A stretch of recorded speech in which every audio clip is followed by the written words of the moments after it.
Well, today it's the 18th of September, and I'm speaking with Kamran Eshraghian. Now, Kamran, thanks for spending a few minutes with me online.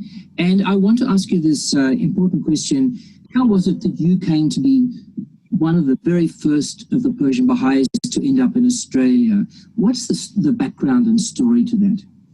Well, thanks very much, Graham, for giving me this opportunity to join you, this wonderful, wonderful project that you have embarked on. Now, let me just give you a little bit of background to highlight why am I here, how did I come to Australia, and how come I stayed on, and so on. It goes back something like this. My parents, Mehri Akhta-khavari and Mehri Akhta-khavari, went to pilgrimage during the time of Guardian. And at that time, just before they left, the Guardian looked at them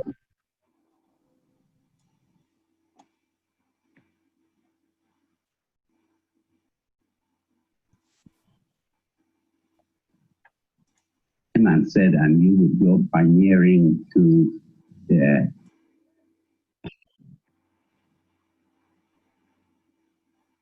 Pacific. And those days, nobody had any idea where the Pacific were, and that was, I'm talking about late 1956, early 1957. So when we came back from the pilgrimage, we decided to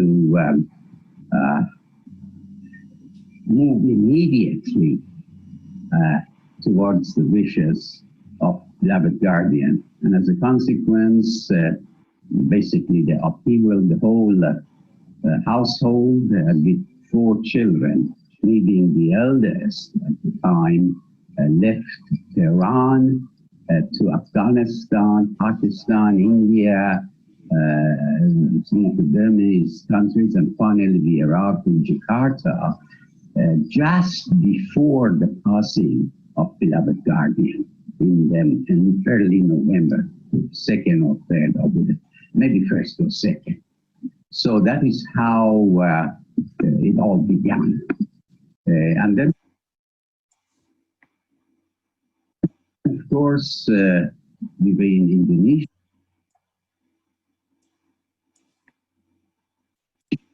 for a time, and as the consequence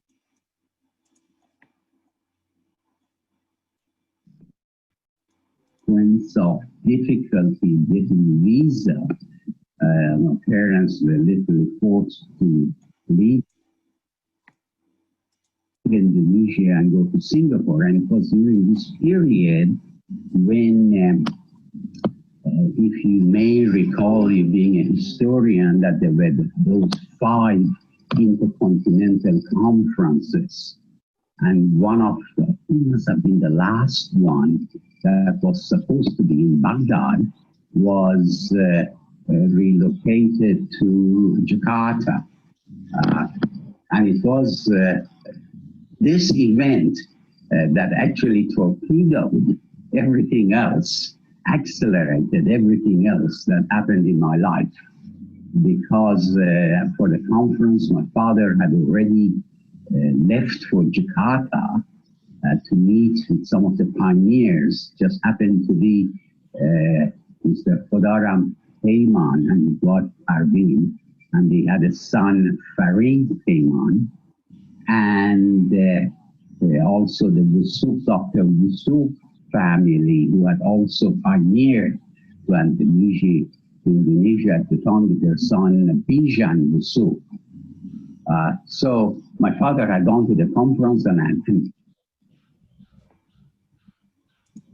fortunately, because of whatever transpired, the government did not permit for the conference to go ahead, and with many, many of friends coming for the conference, they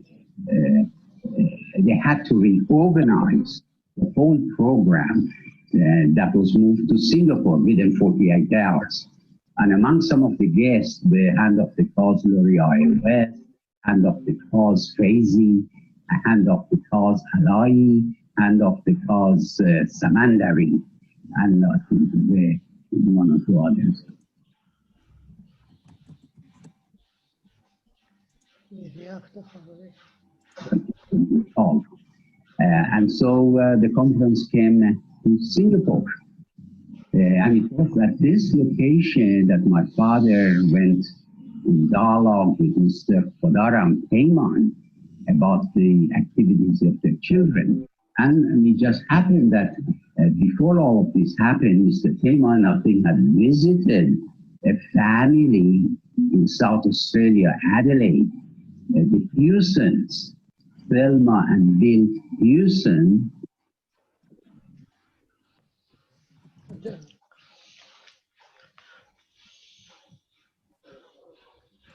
Because in their conversation, they said, oh, look, I'm looking to send Kamran somewhere for his studies.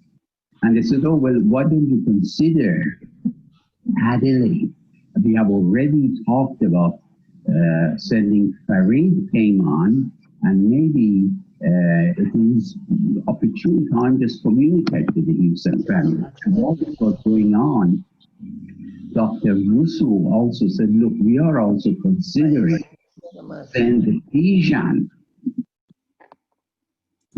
to Australia. It seems that both Mr. Payman, Kodaram Payman, and Dr. Rusu were in conversation, and they had already made up their mind to send Farid, Bijan, and it was at this moment that my father says, oh, well, okay, they go to the Hewson family at the time, who lived in Marion, Fifth Avenue, Ascot Park. And I think these addresses to me are very significant, although I never thought about it. They didn't, as it turned out, it was quite important. So this was the beginning of, let us say, my journey to Adelaide, Australia in 1959.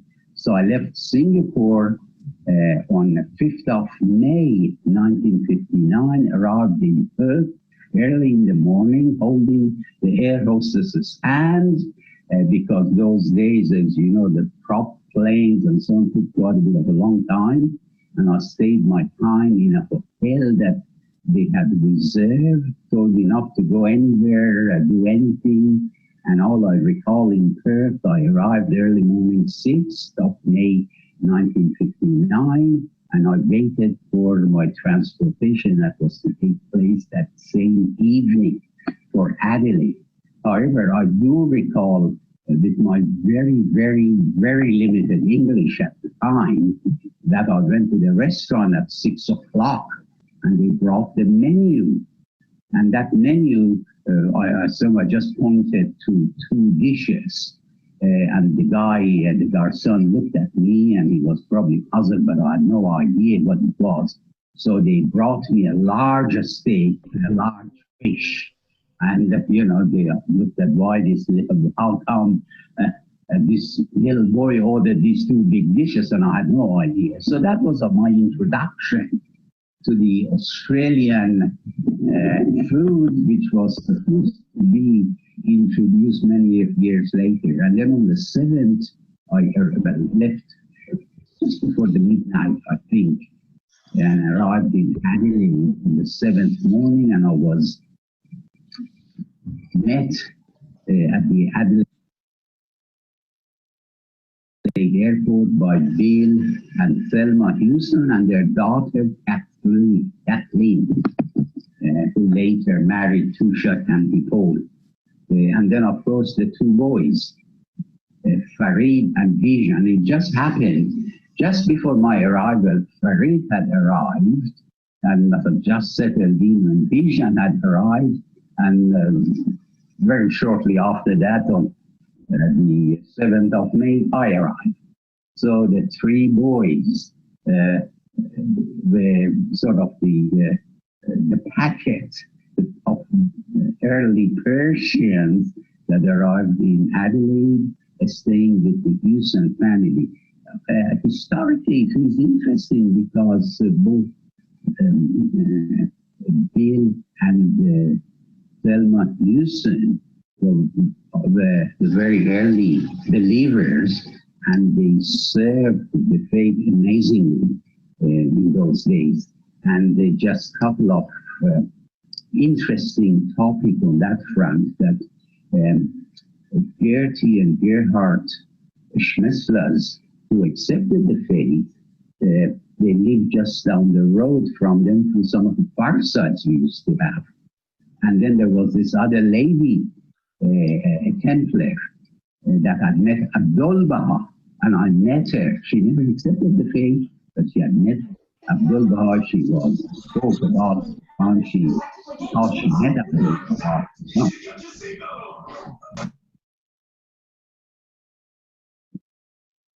I've forgotten her name. So that is kind of how I arrived, and then shortly after I was enrolled at Adelaide Boys High in West Terrace. And the very first thing I was introduced at the school, can you play football? And they said, oh, sure, because, you know, as a kid, I used to play ball, round ball. And so they showed me this very peculiar oblate ball. I said, no, no.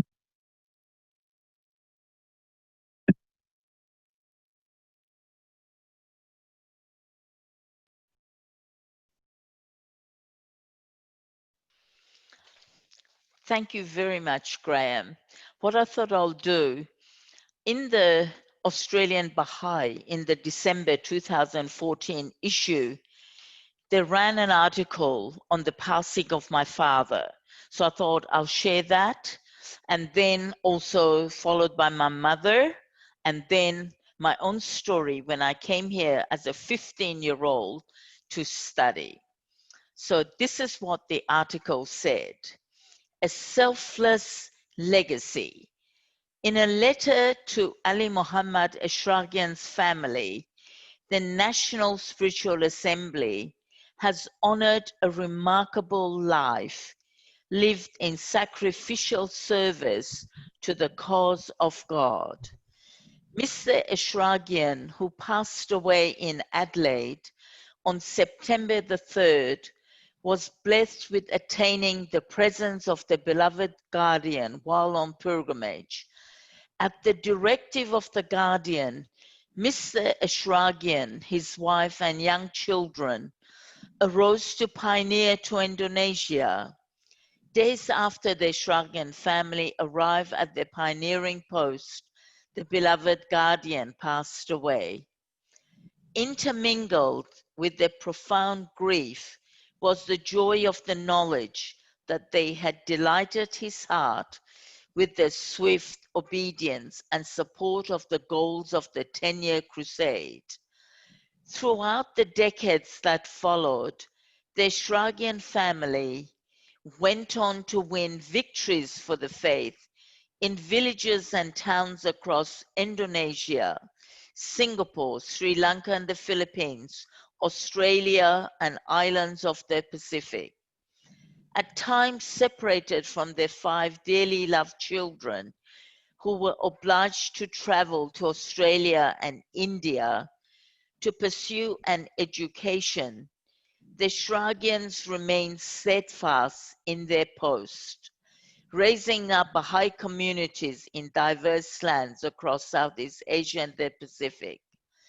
Teaching remained his dominating passion, even as an octogenarian. Based in Adelaide, the Eshraghians profoundly affected the development of the faith in that city and throughout Australia. Their legacy, which includes the service of their children and grandchildren at the local, regional, national, and continental level, is keenly felt. Throughout his life, Mr. Eshraghian was known for his selfless service, courageous and radiant heart, irrepressible spirit, sweet countenance, wreathed in smiles, and his total obedience to and tireless enactment of the Blessed Beauty's injunction, God had prescribed unto everyone the duty of teaching his cause. Mr. Eshraghian was born in Yazd and settled in Australia in 1967.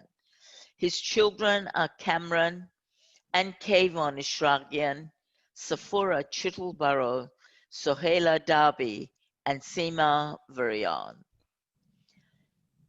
And then in the Australian Bahai June 2016 issue, they ran the article "When My Mother Passed Away."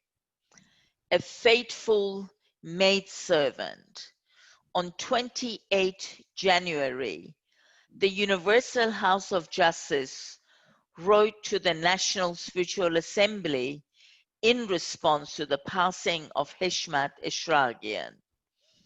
3 days earlier, at the age of 93, the beloved mother of 5, grandmother and great-grandmother had winged her flight to the Upper Kingdom with her loving family by her side in Adelaide.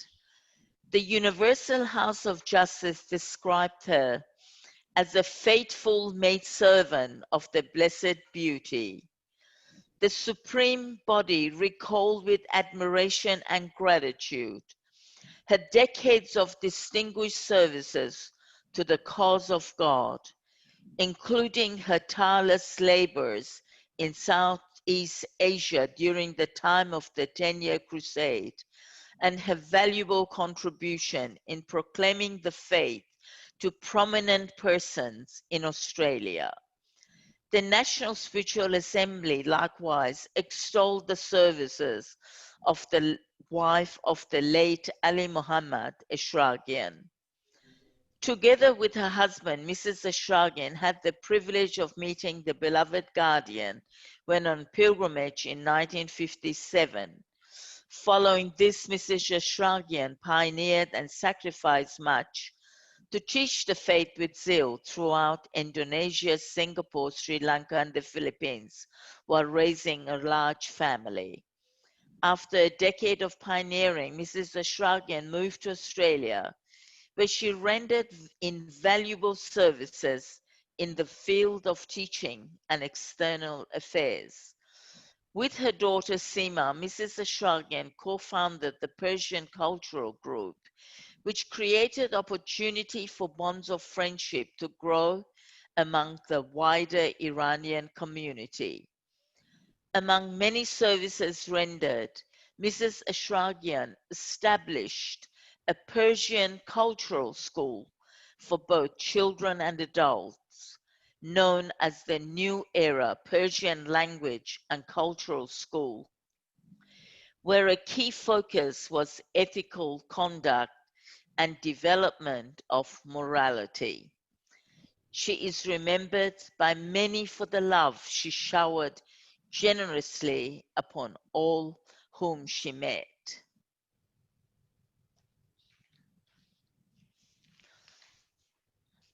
I will now continue about my own story about coming to South Australia, Adelaide, when I was 15 years old. Originally from Iran, having lived with my parents in the pioneering post in Southeast Asia for 5 years, I came to Adelaide, South Australia in March 1963 from Sri Lanka after 2.5 years there to study at the age of 15. I stayed with an Australian Bahai family, Hewsons, where my brother Kamran, who had come 4 years earlier, was also living there. Shortly after, we changed residences and I was able to stay with the German Bahai family, the Schmelzlers. I finished high school and began university studies. During that period, I participated in many of the youth activities, particularly those held at the late Hand of the Cause of God, Collis Featherstone's home. There were weekend deepening sessions where the youth gathered together and were inspired by Mr. Featherstone. There was a strong bond among the youth. When Gina and Russ Garcia, musicians, came to Adelaide some 4 years later and assisted the youth forming a choir called the Kwahiri Singers, we performed musical Firesides, and there were some 10 youth in the choir, including my two sisters, Sohaila, Seema, and also Kamran. By then, in 1967, my parents, Sohaila, Seema, and Kayvon, after 10 years of pioneering in Southeast Asia during the 10-year crusade, had come to Adelaide. We attended many youth camps and social and deepening gatherings. Firesides and deepening were a strong feature of the youth activities. Yarrambul camps were memorable occasions. I was still a youth in first year university when there was a call for the formation of a local assembly in Marion community in South Australia. The late Aioli Man and my brother Kamran arose to form the assembly in April 1967. I moved in with Aioli to share a flat so she could assist in the formation of the assembly. When my parents arrived in Adelaide, South Australia in 1967, shortly after I returned home to live with them until my marriage to David Chittleborough in 1969. During this period, my parents' home became the pivotal center for Bahai activities, particularly where youth could gather for deepenings and firesides. Prior to our marriage in 1968, David and I were appointed to the first National Youth Committee, including Kamran, by the National Assembly. When David and I married, a journalist from the Women's Weekly interviewed us at my parents' place and ran an article in 1970 edition titled A Bahai Wedding. This was met with great enthusiasm by the Bahai community. After our marriage in 1969, David and I were asked by the National Assembly to represent Australia at the first Pacific International Youth Conference in Apia, Samoa. This ended up being our honeymoon, where at the conference venue, I slept with the other female youth upstairs, and David slept with the other male youth in a temporary shelter in the garden. We were privileged to have the presence of the late hand of the cause, Mr. Faizi, at the conference. Subsequently, David and I were asked by the Regional Teaching Committee in South Australia to help form the first local assembly of Campbelltown, South Australia in 1973. Thereafter, I served on many national committees, served as an auxiliary board member for Protection, the Institute Board, and the Bahai Council. We have 2 children, Vahid and Manager, and 7 grandchildren. In October 1916, David and I left South Australia, and after 10 months brief stay in Noosa, we now reside in the Sunshine Coast in Queensland. So that's the end of my story from the age of 15 in South Australia till now. Safoura, thank you so much for that overview of your own story and your family's story, picking up from Kamran's story. Now, maybe if we just have 1 or 2 questions for you, because people may have some questions to ask before we move on to our next presentation.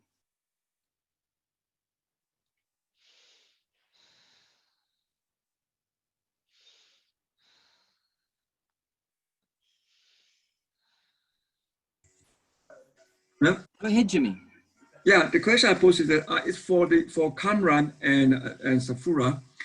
2 questions. First question was, when Kamran you arrived in Adelaide, how many Bahais were there? Who were the Bahais besides the Featherstones and Howard Hayward family in Adelaide? I don't know the exact number, but Ingrid and Goro Georgic, they were in Adelaide. They were, I recall as a youth, going to their places for deepenings and firesides also. of course, the Leedham family, they were there in South Australia. And as a youth with the Featherstone youth, Mariette and Joan Featherstone, there was also Ioli, Bronya, Lana, Irene, Leedham. They were all youth in my time. Yeah, that's my recollection. That's going back over 50 years ago. Okay, that's interesting. Quick second question, if I may ask, for Kamran and for you too, Safoura. During time period was still, Australia they had a white Australian policy. How was it that you guys ever get visa? I'm just curious. Actually, I never felt prejudice while I was in South Australia, even at school. I readily formed friendships and I didn't really experience that. Interesting. I think John Walker's also got his hand up. John, is that your hand up for a question or comment? Actually, I have a very nice photograph with Safoura in it. And I just wondered if I could share it. Yes, please share the screen.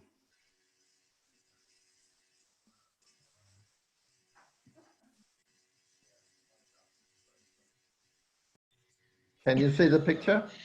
Yes, I remember. There's John Walker with Mariette, and I was there with Bruce Saunders and Joan with Tony Saunders and Linda Harris, and I can't remember the gentleman with her. That was at the Castle Motor Inn. I think it was probably around about 1966, probably 65 or 66. John, this is Mariette here. I don't know if everybody can see that photograph, but I can't. Try again. Can you enlarge it? Yes. Oh, I've just got a black screen, so maybe. Can everybody else see it? Joan Featherstone and Tony Saunders, John Walker, Mariette Featherstone. This person I'm not sure of. I think was the cousin of Tony. And then there was Linda. Yes. Yeah. So that's it. Yes. Did you attend Yarrimbul when Mr. Faizi and Mr. Futan came to Australia? Well, Mr. Faizi and Mr. Frutan, they visited South Australia and they came to my parents' place. My parents invariably in all the places they were saying the hands of the cause of God that were traveling, they would often visit and stay at our places. And in South Australia, both Mr. Faizi and Mr. Frutan visited our home.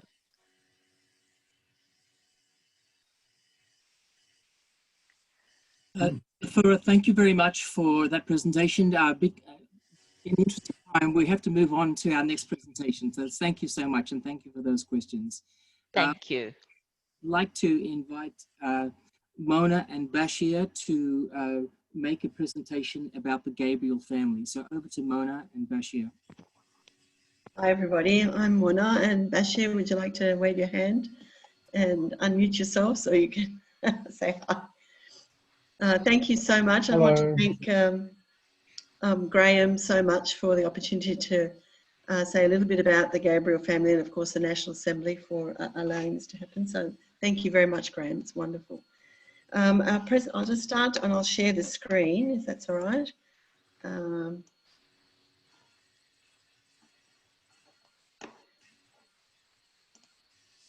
Does everyone see that?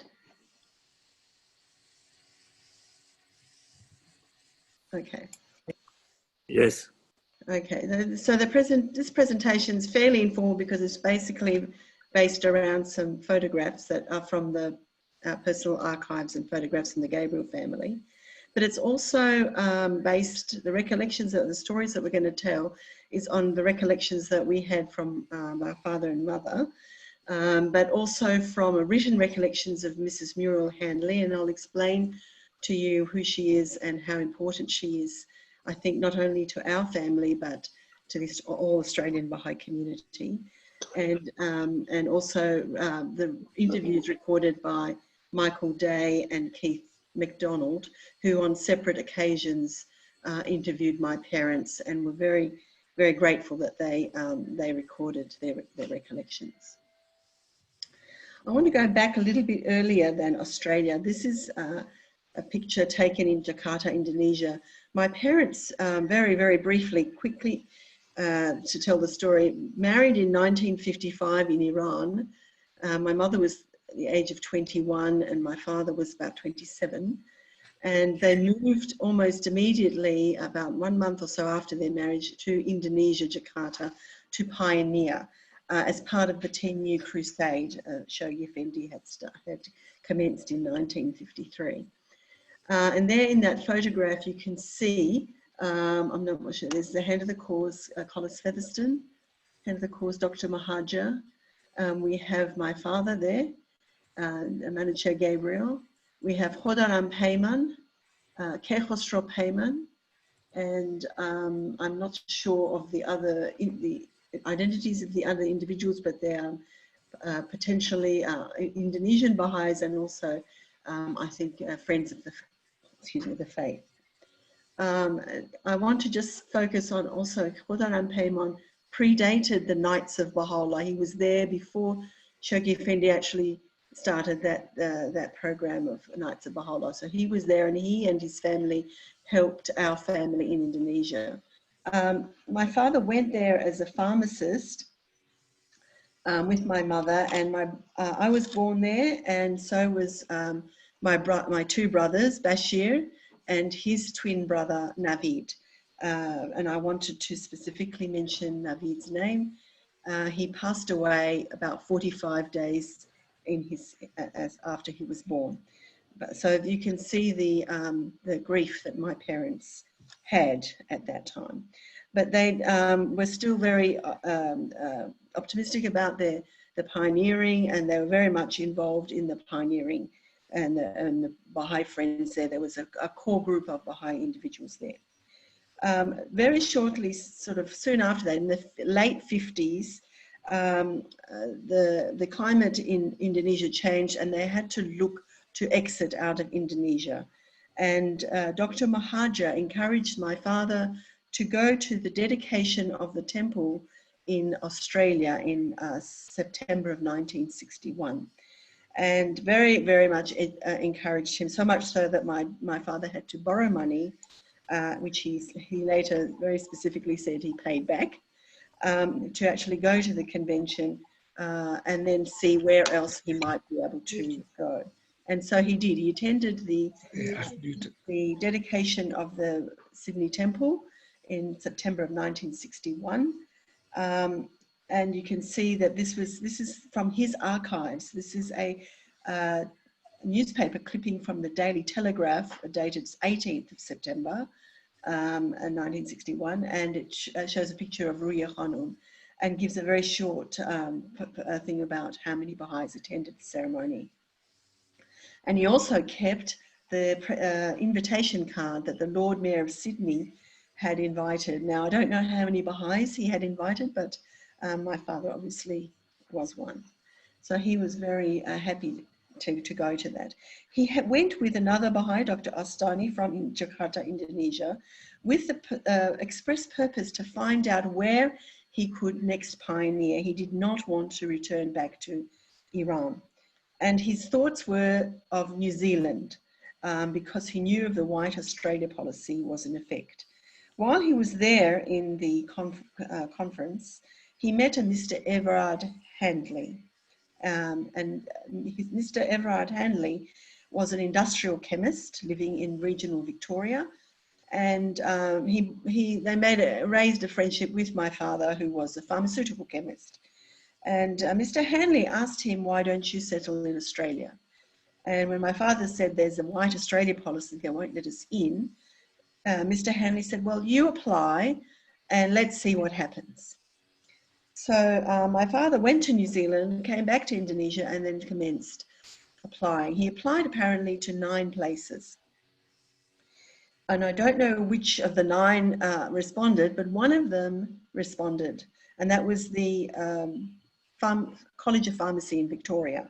They offered him a position as a demonstrator to teach undergraduate pharmacists. Now, my father had a Doctor of Pharmacy, so he was eligible to teach them, but he wasn't eligible to practice as a pharmacist because his degree came from Iran.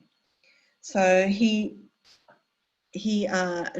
tried to accept this position. Now, he was in a catch-22 situation where you couldn't get a job if you didn't have a visa, and you couldn't get a visa if you didn't have a job.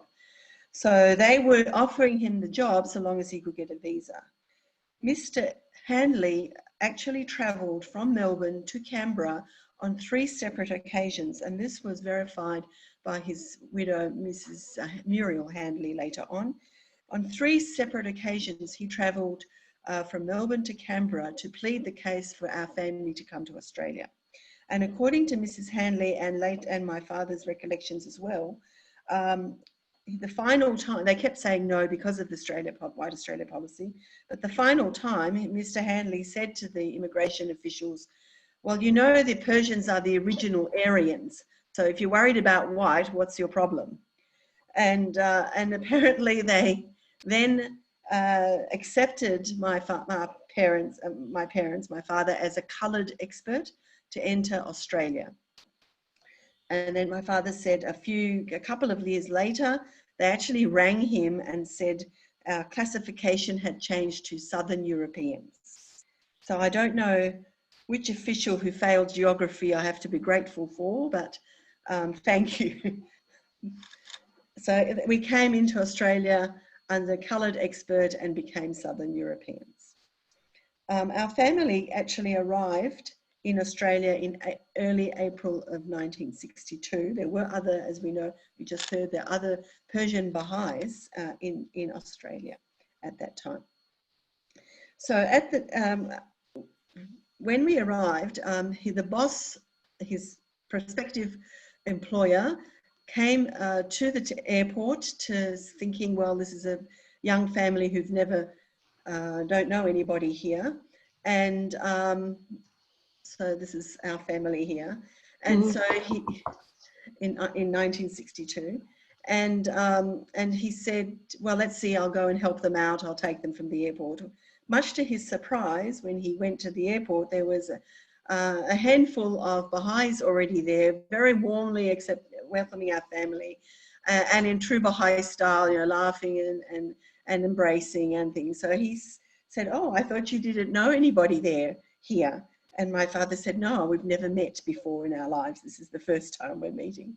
So he was very impressed. As I said earlier, the White Australia policy was in place, and we were in a room, like a boarding house room, for a period of 2 weeks until we found accommodation.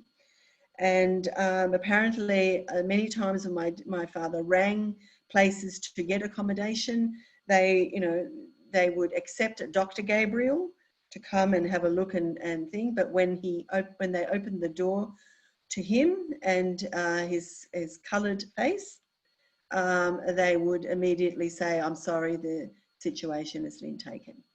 So this went on several times, and his employer said, well, why aren't you getting accommodation? And when my father said this has happened, he said, right, next time this happens, give me the phone. And apparently that happened, and he rang them straight back, and they said, yes, the rooms are still available, the place is still available, and he challenged them as to why they hadn't given his friend the room. So in effect, he helped us get accommodation as well. So my parents came to Australia in April 1962, and they formed part of the first spiritual assembly of the city of Melbourne. And I think this photo has been shown previously in this series.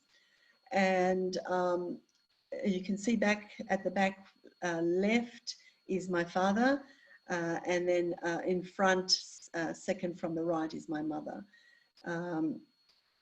This was the first local spiritual assembly of Melbourne, and it was the goal of the 10-year crusade. So it was elected in Resvan of 1962, which was the last opportunity for the 10-year crusade. There had been a local spiritual assembly of Greater Melbourne in the 50s, and Shoghi Effendi had then indicated that such assemblies needed to be based on actual city borders and city guidelines. So that assembly was dissolved, and then this one, so we actually came and lived in the area of Parkville, which is in the city of Melbourne area, for 3 years, excuse me, while the forming the assembly. So I think you can see that this is Miss Pam Ringwood. She was a lawyer. She actually eventually moved to New Zealand and went on the National Spiritual Assembly of New Zealand. And there's Leela Dayton. And then Mr. Everard Handley is there, middle back row. And he was responsible for us coming into Australia. And I'll mention why he's so important, I think, to the Australian Bahai community later. There's some pictures there of Baha'is that were there. This is Bijan Vusur and Farid Payman, who were here when we arrived. It's my parents and my brother and myself. And they visited us quite often. I remember them in our home many times. And also Kamran Eshraghian with our family. And I think this was about 1963 or so.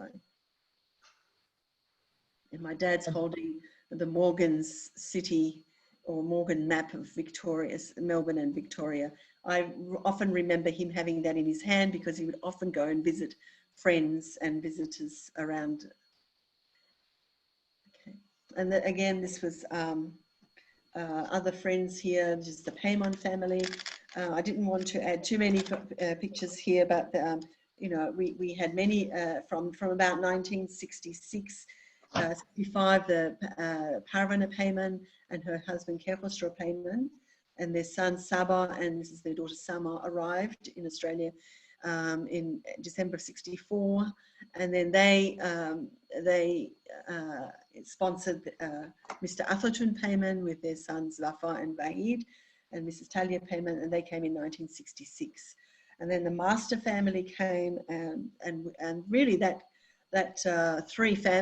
four families, we had firm friendships, not only the adults, but the young children. I think Bashir had a story there. Did you want to share that, Bashir, about our families gathering?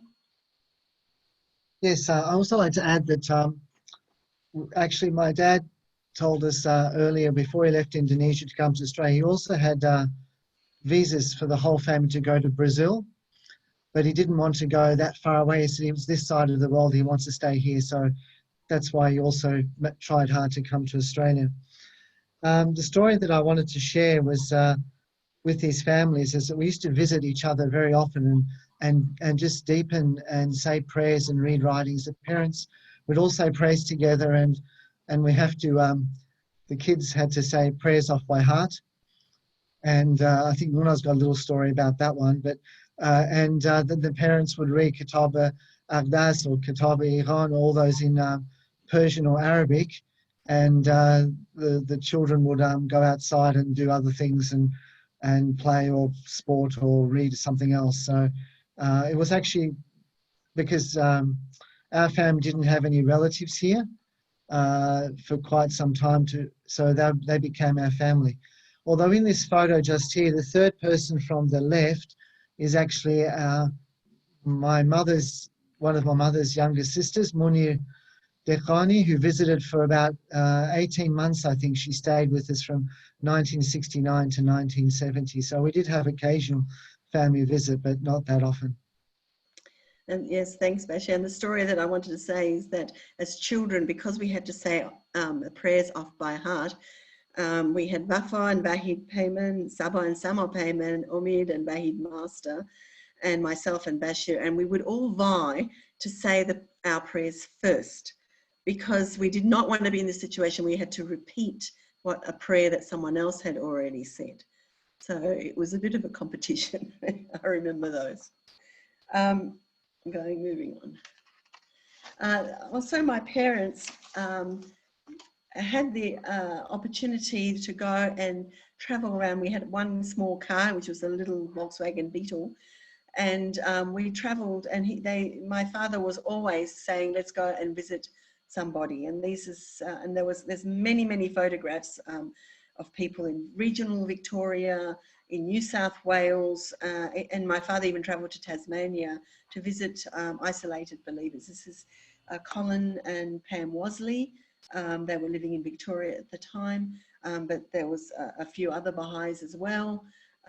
We hear the Blewett family in Yeranbul in 1966, but there were, you know, the Johnson families, also many that I can't quite remember, but there was a lot of sort of families as well as single Bahais, Ken Morgan, Reg Priestley, all these early Bahais who I remember that we would visit. So Mona, I'd just like to add a few more families Sure. that we used to visit, and because I was much younger than Mona when we arrived, so I don't exactly know which years there was, but there was lots of friends there that I remember going with my mum or my dad or as a family to visit. And, you know, Agatha Bainbridge was one of them. There was an early Baha'i families like the Brews, and, you know, we've got the Perkins family, Helen and Howard, and we've got the June, I think, is here with us tonight. The Washingtons we used to visit, or they used to visit us, I think. Hiriko's here tonight. I met the Hassels and the Heggies as bit in the 70s when we used to go to the conferences, or some of them I met at the International Conference in 67. The Fuays were around there. There was a family, the Agonigis, which I don't know which arm because I was too young to know which arm they were. They were here. So the Cohen family. There was a person we used to visit, the wife of, he was a captain. I don't even know his name. I don't know whether Mona, you might remember him. So we used to visit him. They were in Melbourne. There was Mrs. Clover, I think. Mulud Stander was here, the Cohen family. There was quite a lot of early believers, which a bit more history needs to be found out about. There was a lady called Dawn. Dawn Sharp. Sorry? Dawn Sharp. Thank you. And there was also, I think Desma's here. I knew her as a young, when I was younger, I knew her. And so there was quite a lot of families that were around that time, that the Burnells were there as well. So yeah, it was a very good time. The Johnsons and obviously the Hanleys. I remember going to Ballarat and Melton many times to visit the Hanleys and the Johnsons. Yeah. Thank you. Yes. So we, yeah, thanks, Bashir, because there's so many people and probably even more that we should mention. It's very devoted Baha'is who helped us and who really had their sights set on serving the faith. So thanks, Bash. The assemblies that we stayed in, the areas was Melbourne, and then after 3 years, the Regional Teaching Committee, or rather, I beg your pardon, the State Teaching Committee, as it was called then, asked us to move to Malvern, which we did for about 18 months.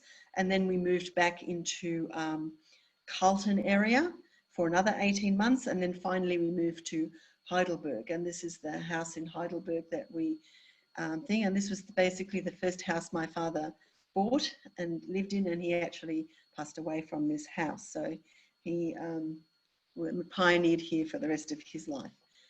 This was in Heidelberg, and now I understand the first assembly of Heidelberg was formed roughly around 69 or 70, I think, 1970. I think Jane Chu would probably be best, Jane McLaughlin would be best to answer that question.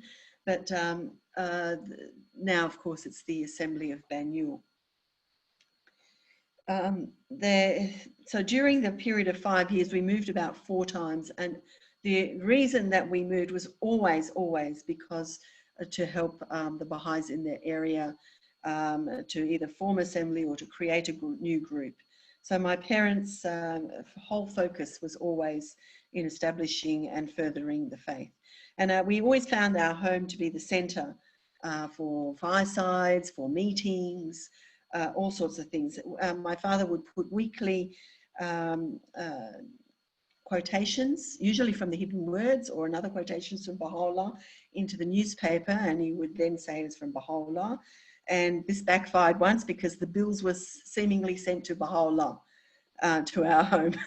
And so he was wondering whether he should actually pay them or not. So, and then I would often because our number also, our phone number was listed under the Baha'i faith for many years, even before we came to Heidelberg. And often I would pick up the phone and I would field questions about the faith, and later on Bashir would too, I'm sure. People would ask questions, and we often got this practice of how to answer questions about the faith.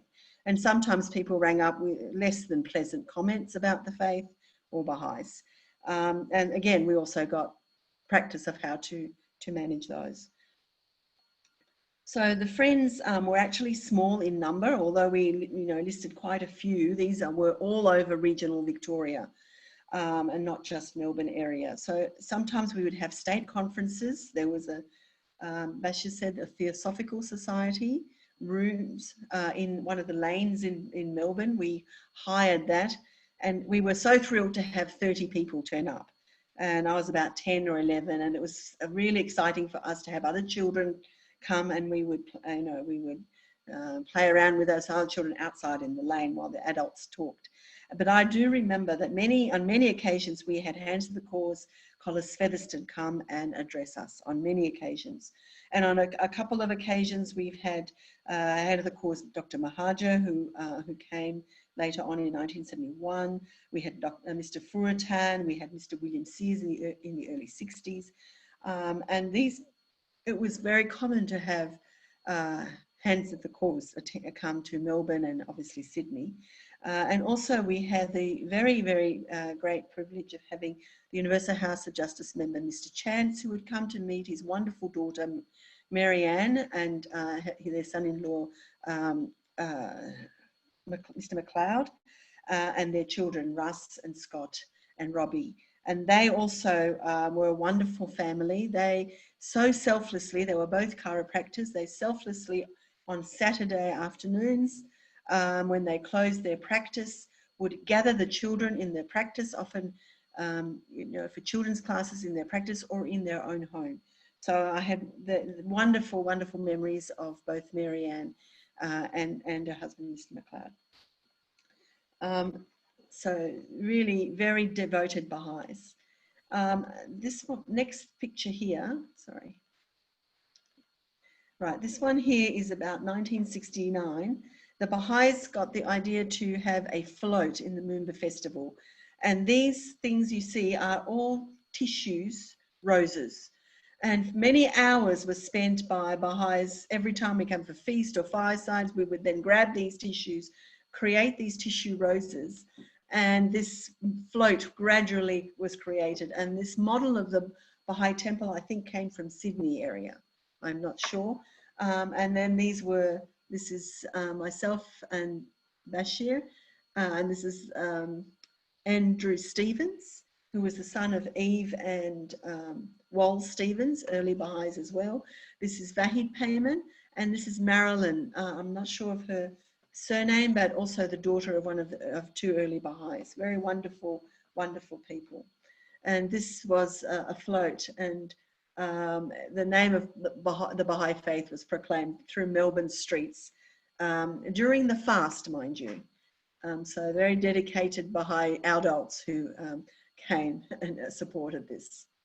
In 1971, we had Dr. Mahaja. This is my grandmother, Khorshid Gabriel. My father took her along and to meet Dr. Mahaja at Tullamarine Airport. This is my grandmother who became a Baha'i after she married my grandfather. She was Jewish background.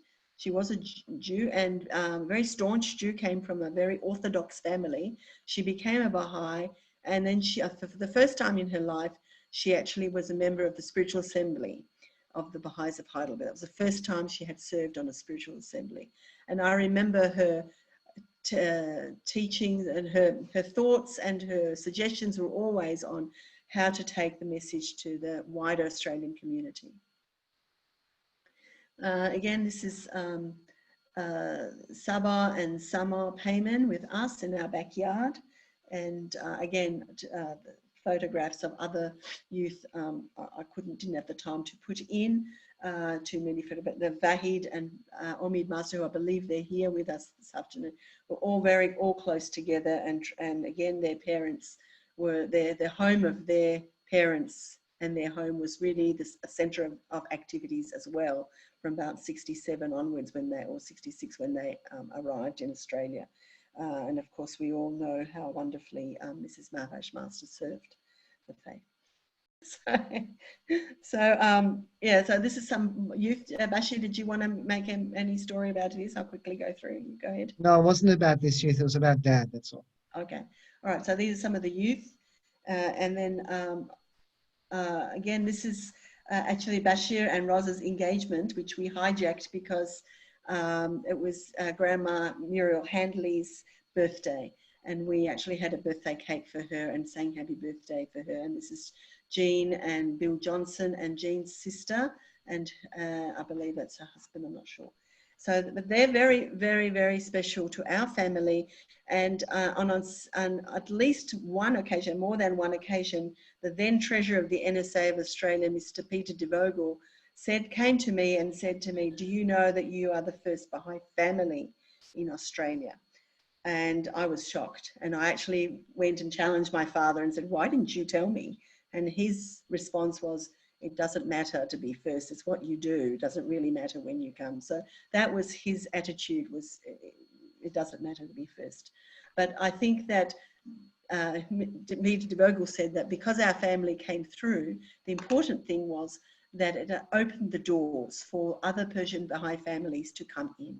And also it opened the steps for later on for the humanitarian arrivals from Iran. So I believe that Mrs. Handley and Mr. Ev Handley have had a huge impact on the Australian Baha'i community by allowing the flow of Persian families to come into Australia. And I think the whole community has a huge debt to give to this family of them.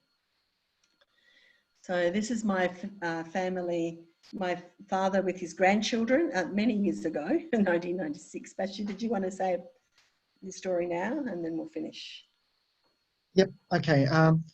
Most people who know me know that don't really have a Persian culture, and one of the reasons why is that a story that my dad told me. I remember part of it, probably the most important part of it, and that is that earlier on in his time in Australia, he was chatting with Hand of the Cause of God, Collis Featherston, and something came up about the difference between Persian culture and Baha'i culture. And in particular, I don't know why, but it came up about the time of reading the Tablet of Visitation at the ascension of either Abdul Baha and Baha'u'llah, where it is a Persian custom to stand up and face Qibla.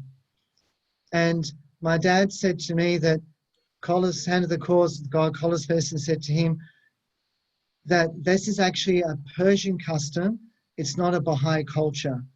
And from that time on, which would have been when I was a young child, my dad was very careful to ensure that he didn't impose upon my sister and I things which were of a Persian culture, and he tried to instill Baha'i culture. So, for example, a Yom HaHa for us was the time of giving gifts, whereas the Persian culture was Nowruz, whereas the Baha'i culture is a Yom HaHa. But in those days, a lot of the Persian families still celebrated Nowruz more than a Yom HaHa. So that's just a story that it really hit home for me, that to be careful of what we introduce into the faith and what the guidance from the Hand of the Cause of God, Collis Featherston was. Thank you. And this is where we are now. So we've got our family here was taken just 2 years ago, and we've got our Jimmy and our family there, and the Kafalavas, so Mercy, Ella and Gladwin. We've got Tom and Laylee's husband, and Roz and Bashir, and this is at Addison and Samira's wedding, and they live in Mackay now with Bashir and Roz. We have Laylee and Tom, who've just had a baby, Alec, about 6 weeks, 7 weeks ago. And we've got Addison and Samira, who've got a 1-year-old Albert. And we've got Zareen, and they're in Mackay as well. Tom and Laylee are with us in Perth. And we've got Zareen, who's got engaged with Alex Pereira, and they live in Melbourne. And they're hoping to get married early in 2021. So that's where we are as our family.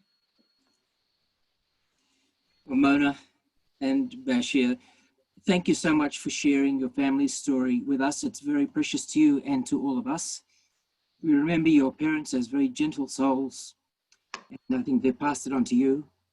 And to see your family spread out with your children and grandchildren must be so satisfying for you to see those generations. Thank you. And thank you so much for sharing all of that with us. I think we've learned so much in this presentation about your parents because they were so self-effacing. They didn't speak about their backgrounds or their achievements, accomplishments.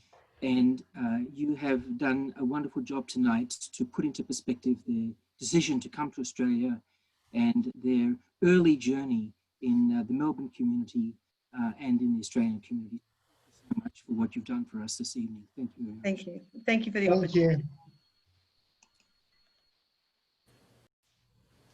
We're going to move to the third of our presentations for this evening. We normally finish at 9 o'clock, but tonight we'll go a little longer because as I said to you at the beginning, we have such a tremendous feast tonight of these stories of these families. So I want to welcome Vahid Master and Omid Master to speak about their wonderful family, their wonderful parents, and I hand it over to Vahid and Omid. Thank you very much. And thank you very much, Safoura and Bashir and Mona, for your wonderful presentations. I'll try not to talk too much. So I'll share my screen.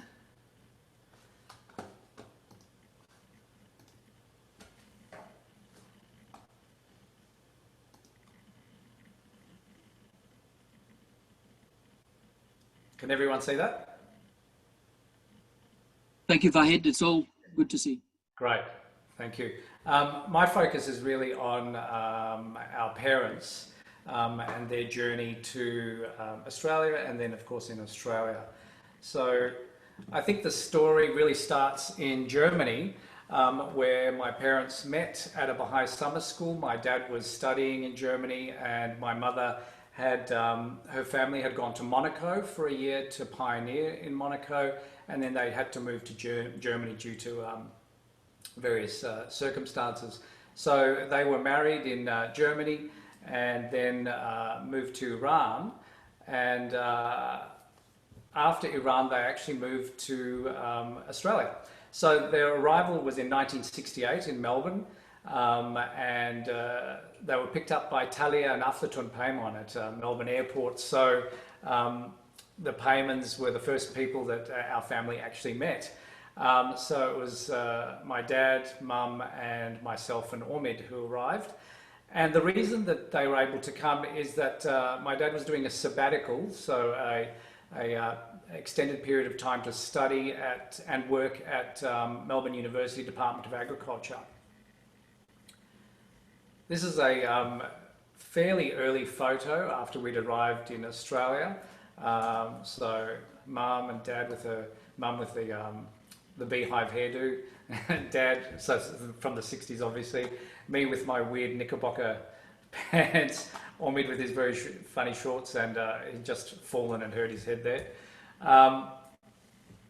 So as I said, my dad was here on sabbatical from Pahlavi University in Iran, where he was an associate professor, so he was lecturing at the Melbourne University Department of Agriculture. And after being here for 18 months, the family decided to stay in Melbourne and serve here. So my dad then started working for the CSIRO, and my mother was a physiotherapist and worked for the Victorian Association for the Blind. So I just wanted to look at the topic of assimilation into Australian society. So there's three areas. So firstly, workplace. My dad worked, as I said, as the CSIRO, and my mum at the Victorian Association for the Blind. I think they enjoyed their work, but they didn't really relate to their colleagues very well. As was mentioned before, there was the White Australia policy, and if you were of coloured skin, you weren't as easily assimilated. My dad felt that he was never invited by any of his work colleagues to their homes or to be together, and my mum similarly so. So it was really the Baha'i community that was the saviour of their when they arrived in Australia. And of course there was the Payman and Gabriel families, the two Payman families and the Gabriel family, who were very close. And I loved, Mona, your story about saying prayers together when we were kids. I distinctly remember, it was like having devotionals. We used to have devotionals and we'd sit on the carpet and there'd be prayers. And I just remember counting the patterns on the carpet while it'd go on for hours and hours. But it was great. It was really a true devotional. But I think that also what helped with my parents was the association with Australian Bahais. So Howard and Helen particularly were very close to our family. Helen spent many years with my mum working together and serving the faith, so that was wonderful. Howard and my dad got along very well, of course. And then there was also the Burnell, Fouet and Brew families, who were all very close to us. And then finally, I think their assimilation really occurred because of service to the faith, because it was Baha'i service that really made them feel part of the Australian community and the Baha'i community, of course. So what were these areas of Baha'i service? And looking through the photos, I was able to work out what, and also, obviously the experience, what happened. So number one was proclamation and publicity. So there were numerous newspaper articles and television, a couple of television interviews, regular firesides, collaboration with people of prominence, which was something very much from the 70s and the 80s, travel teachings and children's classes, and then service on Baha'i institutions. So obviously service on LSAs, but also Iraj served on the NSA of Australia for 5 years, and Mahvash served as an auxiliary board member for propagation for 5 years. So I want to just quickly look at these individually. This is a publicity photo that was taken in the 70s. I'm not sure which newspaper it went into, but it's quite a nice one showing diversity. This is a photo with Banjo Clark, and here we have Camilla Chance, who's now Camilla Fliegelman, with her daughter, well, she was Camilla Fliegelman at that time. Her daughter is Ruth, of course, and Katerina Lapp. And what amazed me was that, so my parents arrived in 1968. They were getting articles in the newspaper by the time they were, like 3 years later, 1971 is this one. So it's interesting that rather than hide the fact that they were Persian, they actually expanded it. So here you can see my mum wearing Persian clothing, and this is Margaret Brew, I think it's Margaret Brew, yes, admiring her clothes, and then as Omid and myself. And interestingly, when you read the article, it starts off on the idea of Persianness, but then goes straight into a description of what the Baha'i faith is all about. And it doesn't mince words. It's very direct about what the Baha'i faith is and who Baha'u'llah is and who he claimed to be. Here's another photo with Helen Perkins and my mum. Another article, we're talking about my mum and her work at the Blind Association. This article is very interesting. It's actually the Baha'is in Port Melbourne. And again, it's talking about the Baha'is getting together and being united and promoting peace and having regular activities. But what I found very interesting in this is that everyone who's in the photos' names are mentioned, and their ages, and also what street they lived in Port Melbourne. That could never happen now. So a lot of detail. It's quite interesting. Some more articles. This one is from 1975, and it's so interesting what they've written. Interesting Bahai teacher visits Sydney. She was interesting, and she was giving a talk on the harmony of science and religion. And here is another article, now using the concept of unity in diversity, but talking about unity in the health professions, and then talking about the Baha'i faith. This one is one from 1972, talking about my mum being in Australia and the fact that it's more free in Australia. This article was when our family visited Tasmania on a travel teaching trip, and it's about my dad talking about the need to protect the environment and protect the soil. So when I read this, I was like, wow, he was actually ahead of his time. And of course, I'm wearing very embarrassing lederhosen there. They're very uncomfortable. I don't recommend it to anyone. So the second area was Firesides. So these discussion evenings, these would happen on a regular basis. I might get Omid to read this quote if we have time. The most effective method of teaching the faith is the fireside meeting in the home.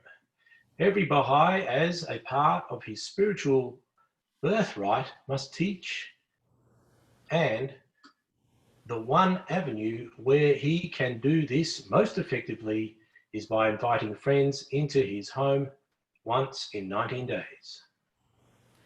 So this was a regular event at our home. So this is just one of the many gatherings that happened. And I'm sure you can see lots of familiar faces there. There's Helen Perkins here, Vafa Paymon, Talia Payman and her parents. Another gathering, Chu Sen Young is there and some friends. And that's my cousin from Germany. There's another gathering with Violette Hark, who sadly passed away last week. Yvonne Perkins. This is Bana from Coloured Stone, which is a famous Indigenous band. Helen Perkins here, and a very diverse group of people. Another gathering of young people. I'm not sure exactly when this was, sorry. Actually, Mona, you're there. Omid, could you read this quote as well? Yep. The secret of successful teaching is to be so imbued with the wonder of the faith and the vital importance of its message that at every moment, in every circumstance, one is eagerly looking for the opportunity to give their precious gift to every soul one meets. And I think this was something that my parents did all the time. And Omid's got a story about when he visited the doctor as a kid. So I was at a children's class that morning, and I had written out the prayer, "Oh God, guide me, protect me." And I went into the doctor's. I had to go into the doctor's. It was probably for hay fever, which has come back today. And we went into the doctor's and sat down, and the doctor said, "So what's that in your hand?" That was the first thing he asked. And as soon as he asked that, that was the first opportunity for my mum to launch into explaining what the Baha'i faith was. And then, interestingly, she said, "Why don't you come over for tea one night?" So she invited them over for tea, but this was at about 4:35. For a Persian, tea is tea. For an Aussie, tea is dinner. So they had sat there from probably 4 p.m. till about 6:30 p.m. A family of mother and father and about 9 kids. Was it 9 kids? Yeah, I think it's 10 Dr. children. Pitts. It was the family, the Dr. Pitts family. So the Dr. Pitts family came over for tea thinking it was dinner. And so my parents rushed out and grabbed a roast chicken and put the rice on and fed the huge family. So that was a bit of a cultural mishap. But thankfully later on they realised what had happened, and they invited them over for a really nice Persian bodimjun. Yeah, it was quite funny because I remember distinctly that my parents were wondering, what's going on? How come they're not leaving? It's dinner time. I actually felt embarrassed for them. I remember happening. It was really embarrassing, yeah. Anyway, but it was funny. Is that the Dr. Pitts that became a Baha'i? Yes. Yes, so Dr. Pitts became a Baha'i, and you probably know some of the Pitts offsprings that are also Baha'is, and probably one or two are attending today's session. Yeah. Oops. So another opportunity was Mother Superior Kate Dwyer, who was a Roman Catholic Mother Superior. She had met my mum through my mum's physio practice, and at the time she was of course wearing her habit, and my mum mentioned to her about the faith, or I think she saw a poster about the Baha'i faith, and she was asking about it, and my mother told her a little bit about it, and then she said, you know, very boldly, that Baha'u'llah claims to be a messenger of God and to be the fulfillment of all the prophets and also return of Christ. And of course, Kate was like, say what? She was not impressed, and she spent the next 2 years studying the faith and deciding what was going on, and eventually she decided that yes, I accept Baha'u'llah and I accept the faith. So there's a picture of my mum, Kate and Helen, and I'm pretty sure they were on their way to catch a flight to go to Tasmania on a teaching trip. And another photo later on with Kate.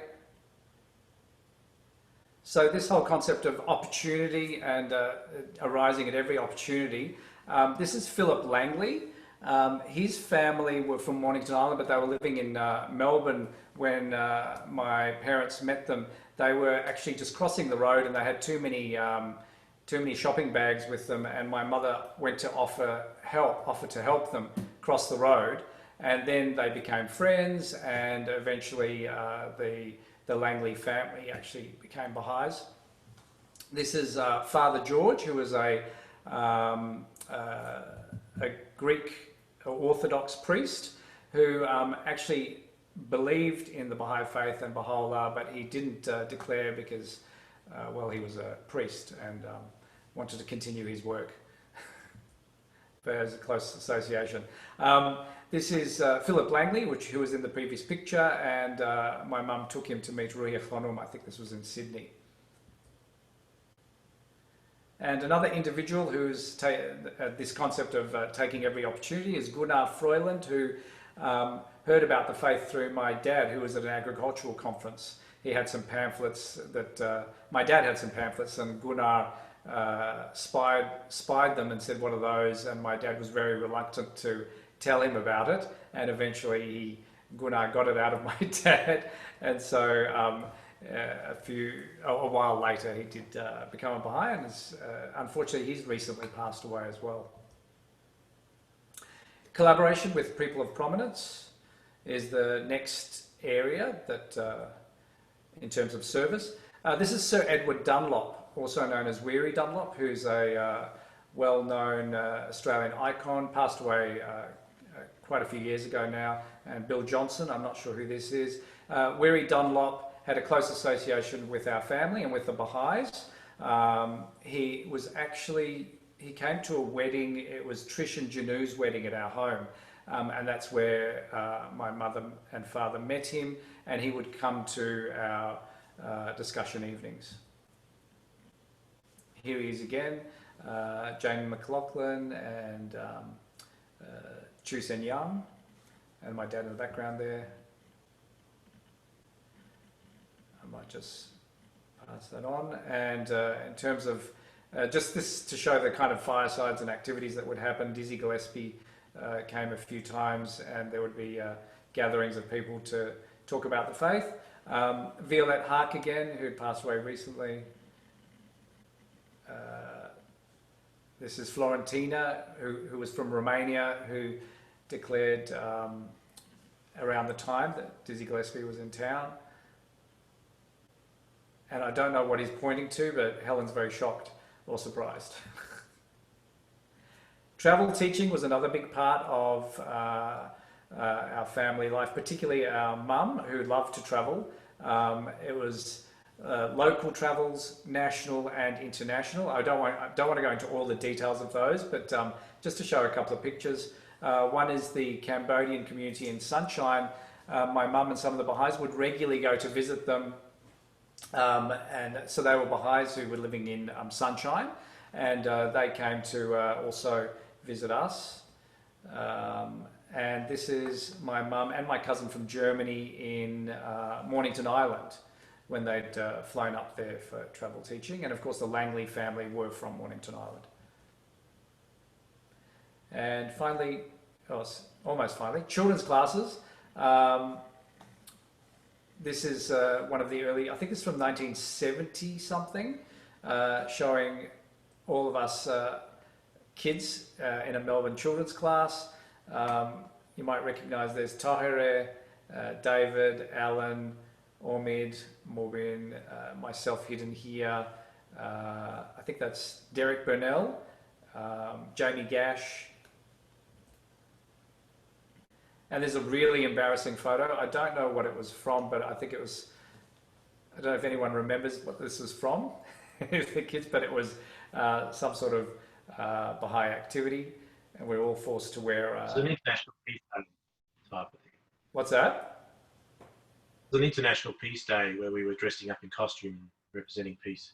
That's right. So, yeah. You can see there's lots of familiar faces there.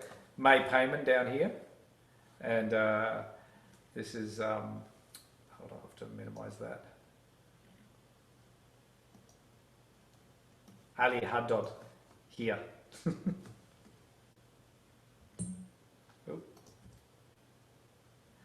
And service on Baha'i institutions. As I said, my dad served on the NSA of Australia from 1973 to 1978. I didn't realise this, but Graham found out that he was the first Persian on the NSA, and I think Aflatun was the second one a few years later. And my mother served as an ABM for propagation for 5 years as well.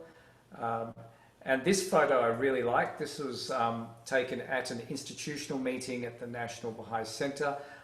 I think it's around mid-70s, and there's quite a few familiar faces there. Shall I leave that up for a minute or for a few seconds? So Janet Khan, Peter Khan, John Walker. That's you, yeah? Yep.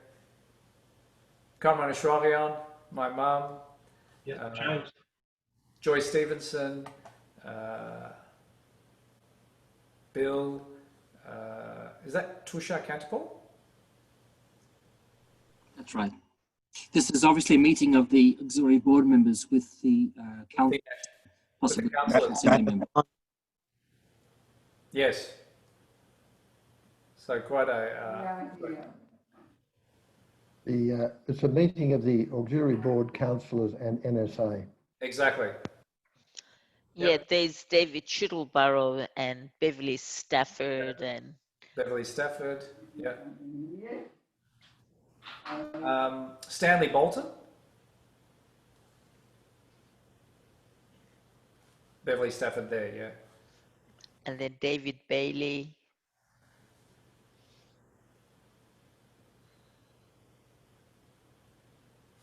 Peter de Vogel on the left, second from the left. Here? Yes. David Who's this? Graham's father, yeah? The first one on the left is David Bailey, and my father, David Hassel, is in the shade. Where? It's like next to It's Betty Fernandez. Betty Fernandez. Between yes. Betty and Minu, he is. Betty? Betty Fernandez, and on the other side is Minu Foster. Minu Foster, yes. There. Wonderful photo. Thank you for that. Ray Meyer. I think Ray Meyer's Ray in Meyer. there too. And Bijan Bassat next to Aflatun. Yeah. Where? Bijan Bada next to Aflatun. There. That's right. Wow. Thank you, Vahid. This is a great photo. I just discovered it yesterday. And Minu Posda. Oh. And then this photo I've just thrown in because it's such a nice one. Peter, Janet, I think this is Harry and Leonie Penrith. So he's now, he was then later known as Burnham Burnham. And I've got a feeling that is Banjo Clark. No, I think we determined that's Philip Langley. Good. Oh, really? Okay. Awesome. Even better. So that was just a random photo I threw in. So that's the story of the team master.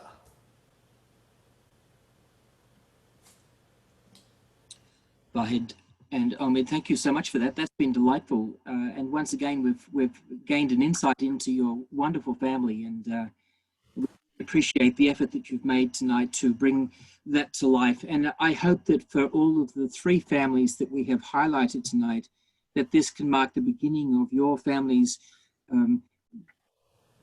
documenting of your parents' lives and activities. And of course, these are just a couple of the many thousands of stories that could be told of the Persian friends in Australia.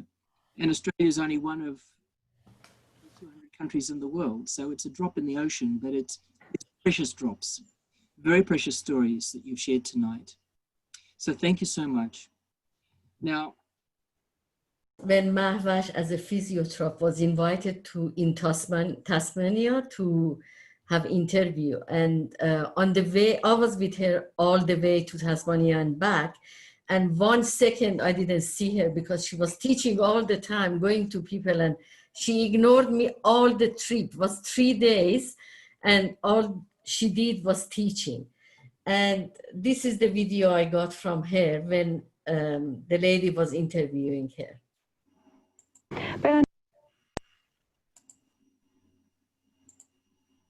Next guest is a physiotherapist specialising in connective tissue treatment. When Mahvash Master was in Tasmania recently, I asked her exactly what this treatment was. Connective tissue treatment is a treatment that was found in Germany about 50 years ago, and it is practiced only in few places in Australia.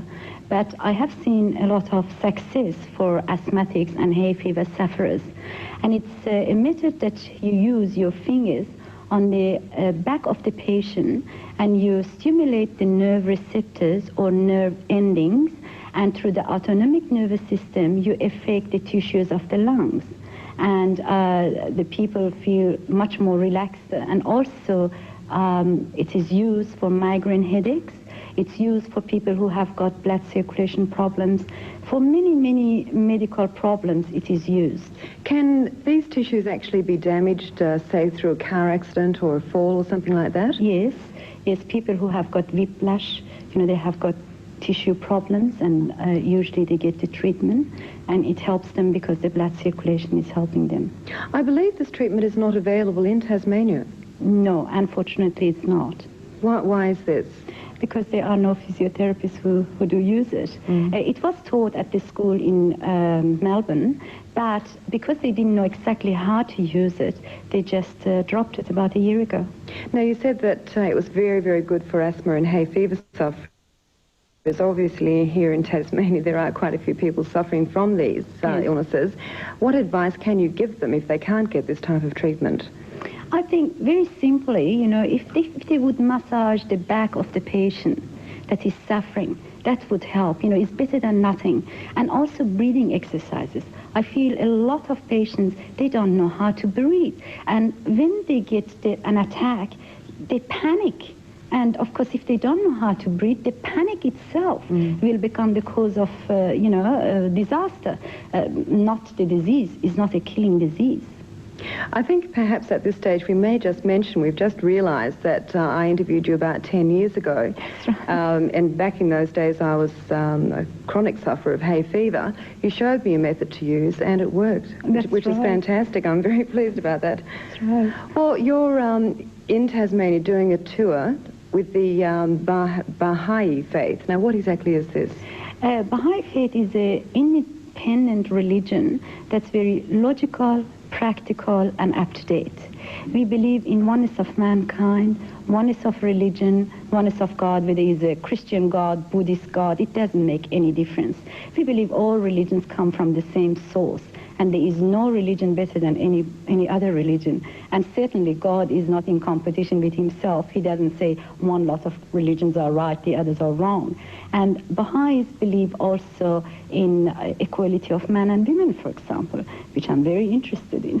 Yes, now you were saying once again before, the way you describe equality with man and women, beautiful way. Would you tell us about it? Well, can you imagine that that's coming from Iran, from Persia? What was Iran 140 years ago? And today, of course, you know, it's amazing that these teachings was given by Baha'u'llah, the founder of the Baha'i faith in Iran. He said that humanity is like a bird, and man and women are like the wings of the bird.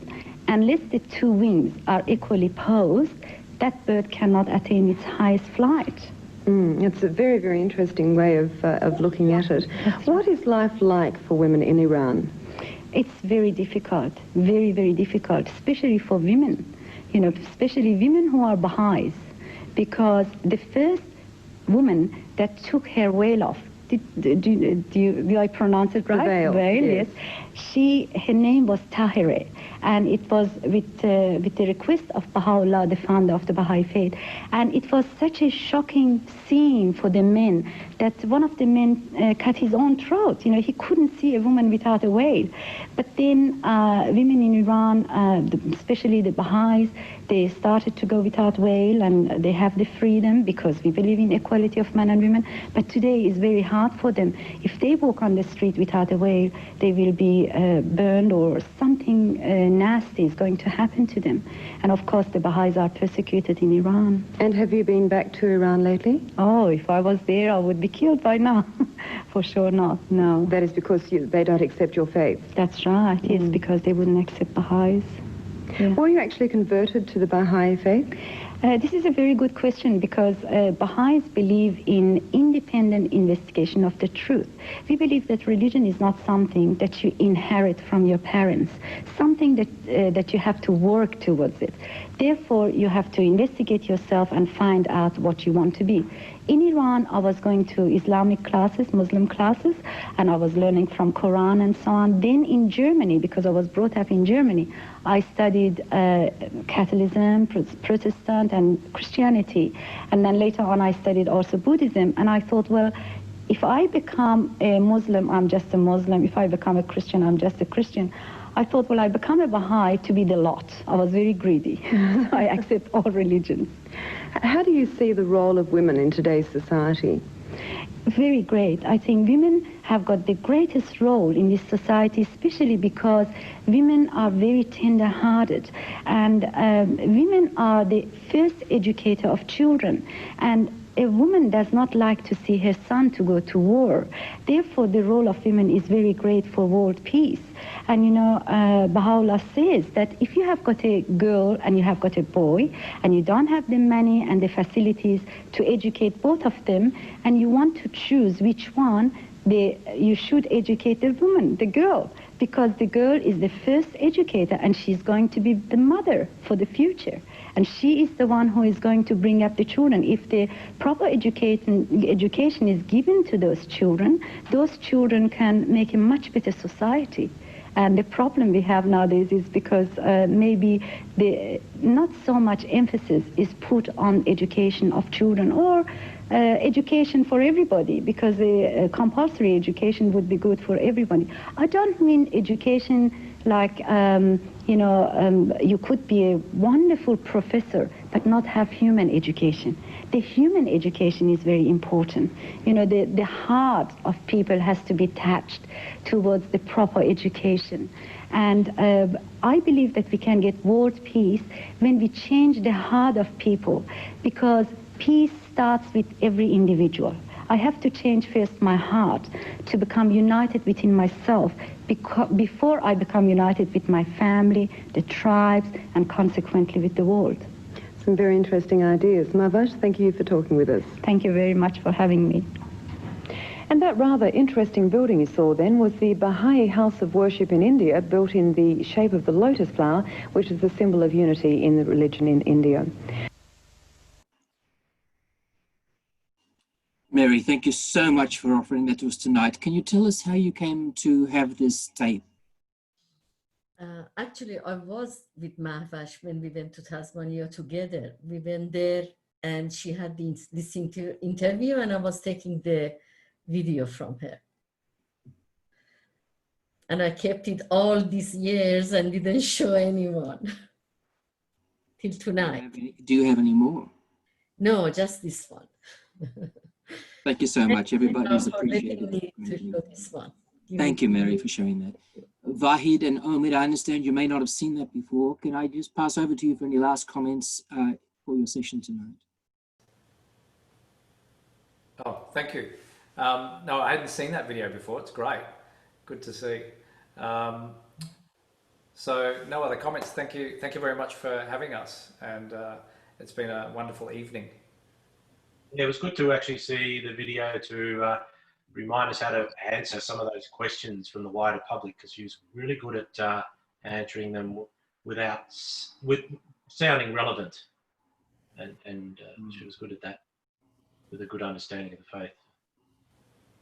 Thank you, Omid, and thank you, Vahid. Thank you so much for that presentation tonight. Now, Helen Perkins, you seem to have been in most of the photos this evening and referred to.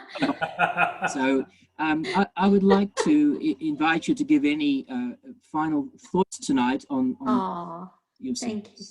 Oh, thank you, Graham. And I'd like to just say to everyone,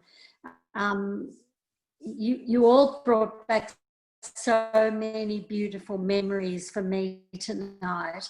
I feel quite deeply moved. I just want to say to the Gabriel family, it was Manisha who gave Howard the confidence to actually declare his faith in Baha'u'llah. He was wavering and he wasn't quite sure who Baha'u'llah was, even though he'd read a lot, gone to a lot of firesides, spoke to a lot of people, you know, and it was Dr. Gabriel who gave him certitude.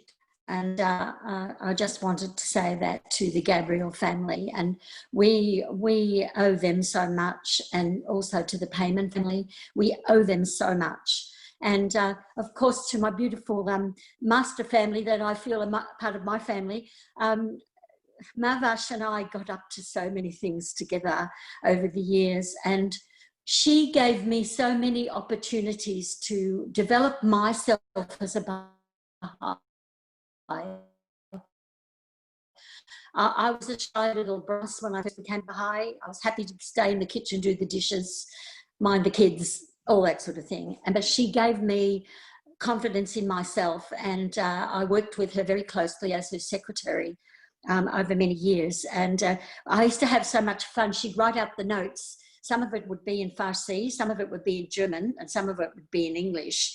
And I'd say, Mahvash, I don't speak two of those languages. Could you please write it in English?